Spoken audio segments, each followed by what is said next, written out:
আসসালামু আলাইকুম। আপনারা সবাই কেমন আছেন? আমি আলহামদুলিল্লাহ ভালো আছি।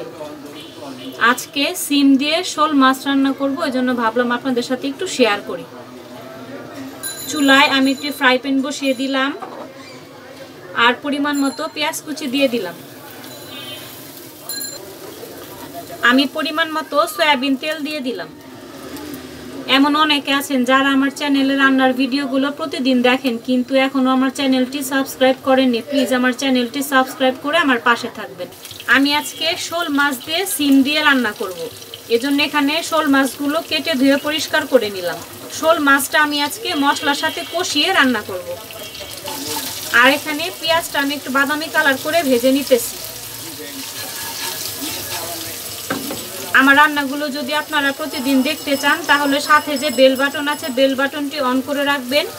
আমি যখনই রান্নার ভিডিও দিব আপনারা নোটিফিকেশন পেয়ে যাবেন।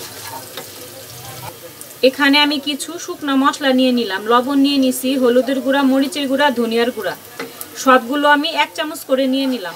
তো মশলাগুলো আমি সব দিয়ে দিলাম। একটু পানি দিয়ে দিব যাতে মশলাটা পুড়ে না যায়।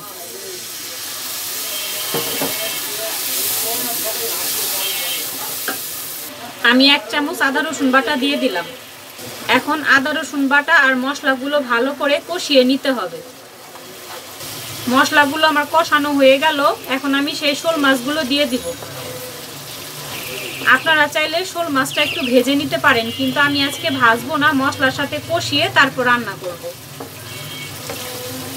মাছগুলো আমার কষানো হয়ে গেছে। এখন আমি মাছগুলো উঠিয়ে ফেলবো। আর এখানে দেখেন আমি বেশ কিছুটা সিম নিয়ে নিছি। সিমগুলো আমি এরকম ছোট ছোট টুকরো করে নিছি। আমি সিম দিয়ে আজকে শোল মাছটা রান্না করব। তো সিমগুলো আমি কেটে ধুয়ে পরিষ্কার করে নিলাম। তো সিমগুলো এখন দিয়ে দিব। সিমগুলো ভালো করে মশলার সাথে মিশিয়ে দিতেছি। মিশানো হয়ে গেল। এখন পরিমাণ মতো একটু পানি দিতেছি যাতে সিমটা সিদ্ধ হয়ে যায়। আমি এখন ঢাকনা দিয়ে ঢেকে দিব, সিমটা তাড়াতাড়ি সিদ্ধ হয়ে যাবে। আমার রান্নাগুলো যদি আপনাদের কাছে একটু হলেও ভালো লাগে, প্লিজ আমার রান্নার ভিডিওর নিচে একটি লাইক দিয়ে দিবেন। অনেকে অনেকভাবে শোল মাছ দিয়ে সিম দিয়ে রান্না করে, তো আমি আজকে এইভাবে আপনাদের রান্না করে দেখালাম। যদি আমার রান্নাটি ভালো লাগে আপনারা বাসায় একবার হলেও ট্রাই করবেন। এখানে আমি একটি টমেটো কেটে নিলাম। তো টমেটোটা আমি এরকম লম্বা লম্বা করে কেটে নিলাম। টমেটোটা দিয়ে দিলাম। টমেটোটা ভালো করে সিমটার সাথে মিশিয়ে দিলাম। আমি ঢাকনা দিয়ে আবারও ঢেকে দিলাম। সিম আর টমেটোটা ভালো করে আমার কষানো হয়ে গেল। এখন আমি পরিমাণ মতো ঝোল দিয়ে দিতেছি।